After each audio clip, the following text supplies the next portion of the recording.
Have you ever felt a little like an actor on a grand stage? Perhaps you were just about to meet someone new, someone you rather hoped would like you. It's a terribly human feeling, isn't it? This desire to be seen, to be approved of. So, we reach for a mask, just a metaphorical one, of course. We think it makes us look a bit more interesting, or perhaps a bit more sophisticated than we truly feel. It's a common little trick we play on ourselves and others. Hoping to dazzle, to impress, to fit in perfectly, this tendency to present a carefully curated version of ourselves is understandable. The world can feel like a rather judgmental place at times. We fear that our ordinary, authentic selves might not be quite enough. What if they don't like my peculiar love for collecting buttons? And we fret. Or what if my slightly nerdy passion for ancient maps is deemed dull? So we hide these lovely quirky bits under a cloak of assumed coolness. We adopt interests we think are fashionable. We might even change the way we speak or dress, all in the pursuit of that elusive prize acceptance, or, more intoxicatingly, admiration from a potential partner. But here's a thought to ponder, a little nugget of wisdom. What happens when the applause dies down? What happens when the lights come up and the mask feels heavy? This borrowed persona, this polished act, it requires constant effort. It's like trying to pat your head and rub your tummy, while simultaneously reciting Shakespeare backwards. It's exhausting, dear reader, truly exhausting to maintain. And more importantly, does it lead to genuine connection? Does it pave the way for relationships built on truth? Or does it simply create a beautiful but fragile illusion? The truth is, we all possess an innate desire for genuine connection. We long to be known, truly known for who we are, warts and all, as old Cromwell might have said. This means being seen without the fancy dress and the borrowed lines. It means allowing someone to appreciate our unique, unvarnished selves. The journey towards such connections begins with a brave step. The step of daring to lower the mask, even just a little. To trust that our real self is, in fact, quite wonderful and more than capable of being loved. This is where our story of authenticity truly begins.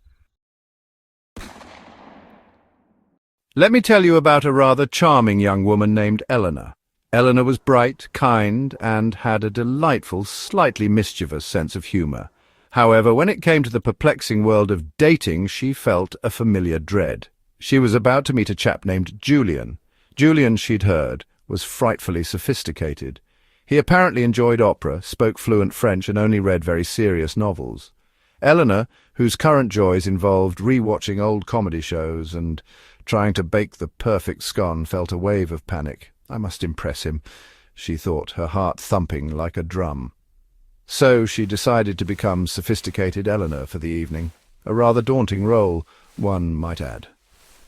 On the night of the date, Eleanor donned her metaphorical, sophisticated hat. She'd spent the afternoon frantically looking up opera plots. She even tried to pepper her conversation with a few French phrases she'd half remembered from school. When Julian spoke of his recent trip to an avant-garde art exhibition, she nodded sagely. She pretended to understand the profound symbolism he described. Inside, she was mostly wondering if her new shoes were going to give her blisters. The conversation felt stilted, like a poorly rehearsed play. There were awkward silences, filled only by the clinking of cutlery. Eleanor felt a growing sense of unease, a distinct phoniness. She wasn't being herself, and it felt dreadfully uncomfortable. Julian, for his part, seemed polite, but perhaps a little perplexed. He might have sensed that something was not quite genuine. Perhaps her pronouncements on postmodernism sounded a bit too rehearsed. Or maybe her enthusiasm for existentialist theatre seemed a touch forced. People often have a rather good radar for inauthenticity, you know. It's like a faint, off-key note in an otherwise pleasant tune. The evening drew to a close, not with a spark, but with a polite, lukewarm handshake. Eleanor walked home feeling deflated and rather foolish. She hadn't connected with Julian, not really, and worse, she felt she hadn't allowed him to connect with the real her. The experiment of being sophisticated Eleanor had been a resounding failure. She realized that pretending to be someone else was not only tiring, it was also profoundly lonely. Even in the company of another, she hadn't enjoyed the evening, and she doubted Julian had either. The weight of the performance had overshadowed any chance of real interaction. She thought about her love for silly jokes, her passion for gardening, all the lovely, genuine parts of herself she had hidden away. Never again, she vowed to herself, rubbing her sore feet. Next time they get the real Eleanor, scones and all. A valuable lesson, learned the hard way, as they often are. Now, Eleanor's experience isn't unique, is it? Many of us have tried, at some point, to be someone we're not, especially when we're trying to catch the eye of a potential beloved. We construct these elaborate facades, these carefully crafted images. We think they will make us more alluring, more desirable, like adding extra sugar to a cake, hoping it will be sweeter. But the truth is, maintaining such a pretense is an incredibly demanding task. It's like juggling priceless, fragile vases while riding a unicycle. Sooner or later, something is bound to slip and then crash, and the emotional mess can be quite something to behold. Consider the sheer effort involved in keeping up appearances. You have to remember the lies, the half-truths, the borrowed opinions. You must constantly monitor your words, your reactions, your very expressions. It's a full-time job, and one that pays very poorly in terms of happiness. This constant vigilance prevents you from ever truly relaxing. You can't just be spontaneous or let your natural humor shine through, because what if it doesn't fit the character you've created? This internal conflict, this division of self, is deeply unsettling. It erodes your peace of mind bit by bit, and for what? A fleeting moment of perceived admiration. Moreover, relationships built on such shaky foundations are destined to be fragile. If someone falls for the mask, what happens when they see the face behind it? They might feel deceived or confused or even betrayed. Imagine discovering your partner's proclaimed love for classical music was a sham, and that they secretly preferred cheesy pop anthems sung loudly in the shower. It might seem a small thing, but it raises a larger question. What else about them isn't quite real? Trust, you see, is the bedrock of any lasting connection, and authenticity is the key ingredient for building that trust. Without it, you're building your castle on shifting sands. The inevitable moment of revelation can be painful for both parties. The person behind the mask feels exposed and vulnerable, fearing rejection. The other person might feel foolish for believing the act. It's a rather sad outcome, all stemming from that initial fear, the fear that our true selves are not good enough. But the paradox is that our true selves are precisely what people crave. They yearn for honesty, for genuineness, for that spark of real humanity.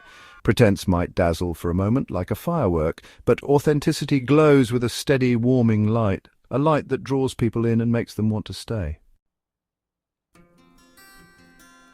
So, if pretending is such a troublesome business, what is the alternative? Well, it's something rather simple yet wonderfully profound. It's the art of being yourself, your genuine, unadulterated self. This doesn't mean being rude or thoughtless, of course not. Good manners and kindness are always in vogue, as they say.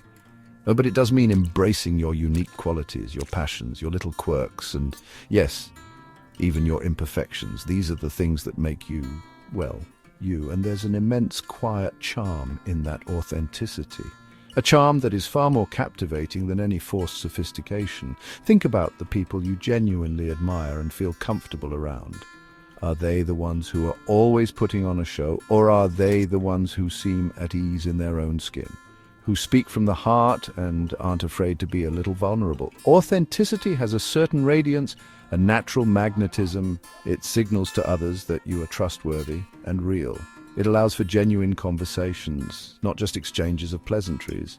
When you are authentic, you give others permission to be authentic too. This creates a space for real connection to blossom, a space free from pretense and performance pressure.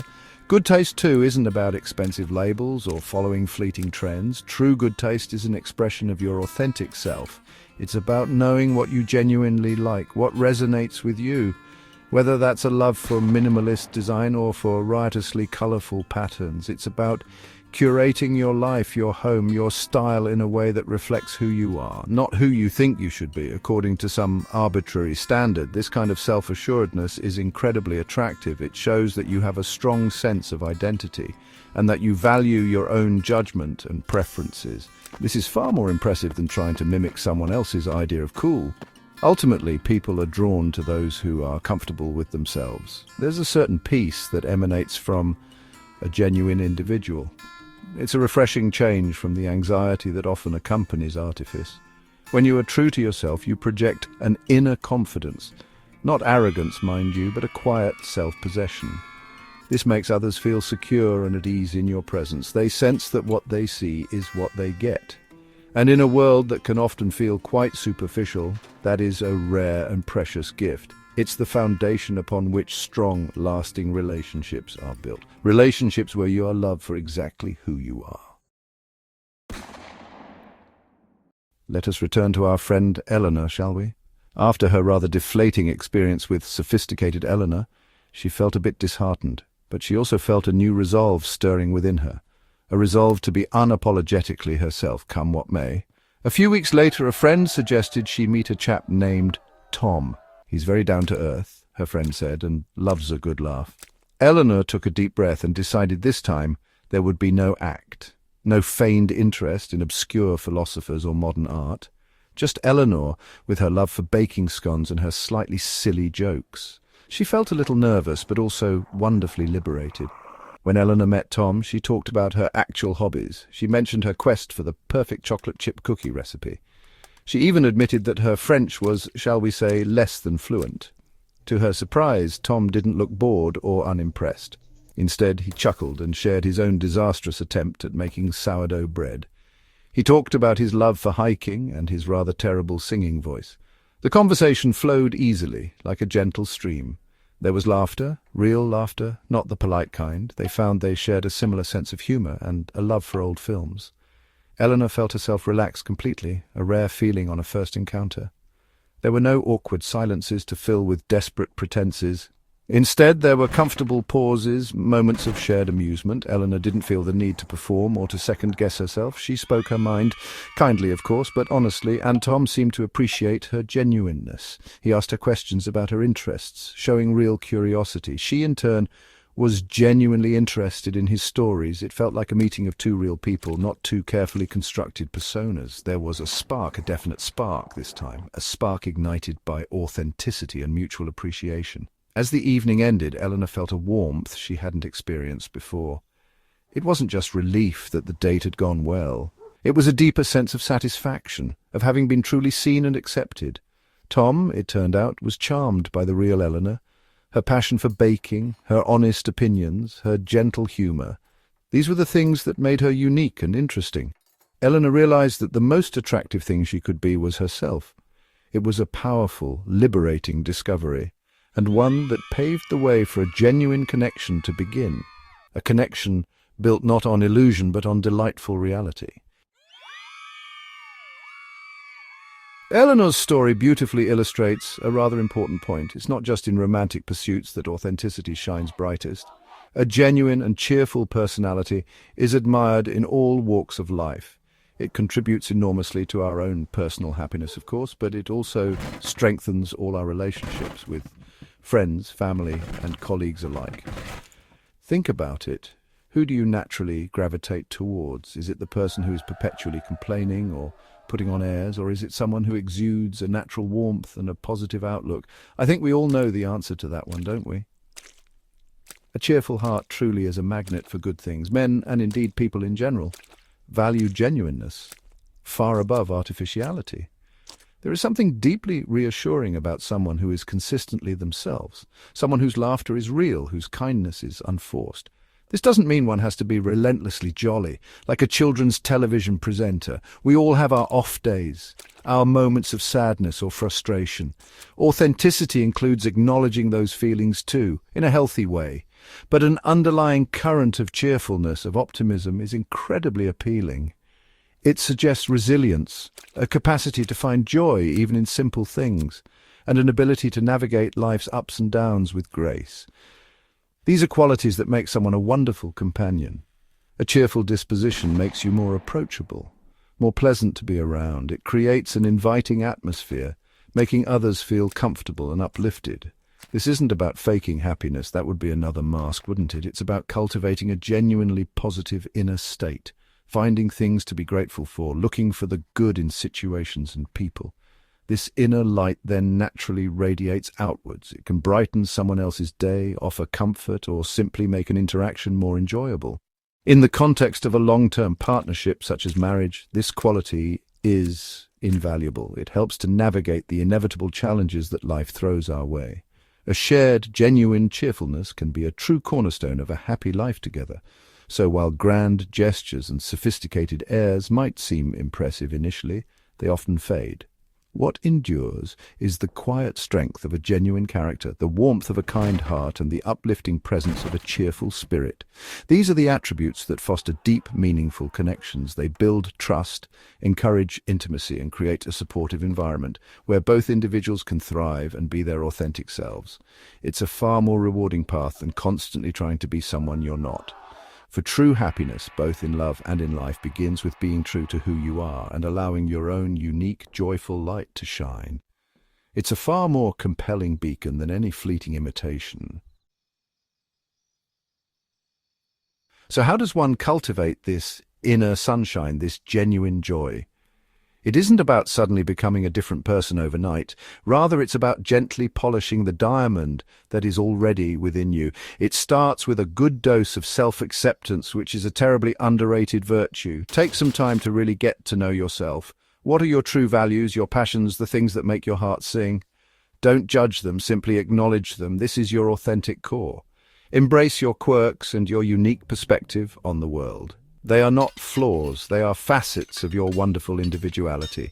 This acceptance is the very first step towards genuine contentment. Next, make a conscious effort to engage in activities that bring you real joy. Not the things you do because you think they look good on social media, or because they might impress someone you barely know. I mean those simple, soul-nourishing pleasures. Perhaps it's losing yourself in a good book, or a long walk in nature. Maybe it's painting or playing a musical instrument, however badly. Or perhaps it's spending quality time with people who make you laugh. These activities fill your wellspring of happiness from the inside out. They connect you with your authentic self and recharge your spirit. Make space for them in your life. They are not luxuries, but necessities. Cultivating an attitude of gratitude can also work wonders. It's a classic piece of wisdom, often repeated because it truly works. Each day, try to notice the good things, however small. The warmth of the sun, a kind word from a stranger, a perfectly brewed cup of tea. Keeping a gratitude journal can be a lovely way to reinforce this habit. This shifts your focus from what's lacking to what's abundant. Mindfulness, too, can help you to live more genuinely in the present moment. It teaches you to observe your thoughts and feelings without judgment, allowing you to respond to life with greater calm and authenticity. These ancient practices have profound relevance in our busy modern world. Finally, remember that being true to yourself is the ultimate act of self-love. It's the foundation upon which all genuine happiness and love are built. When you stop trying to be someone else, you free up so much energy that can be channeled into building a life that truly reflects who you are, and into forming connections that are deep, meaningful, and lasting. It's not always the easiest path, this journey of authenticity. There will be moments of vulnerability, of course, but the reward, a life filled with genuine joy and authentic relationships, is immeasurable. So dare to be yourself, your unique, wonderful, imperfectly perfect self, for that is where your true magic lies and your greatest happiness awaits.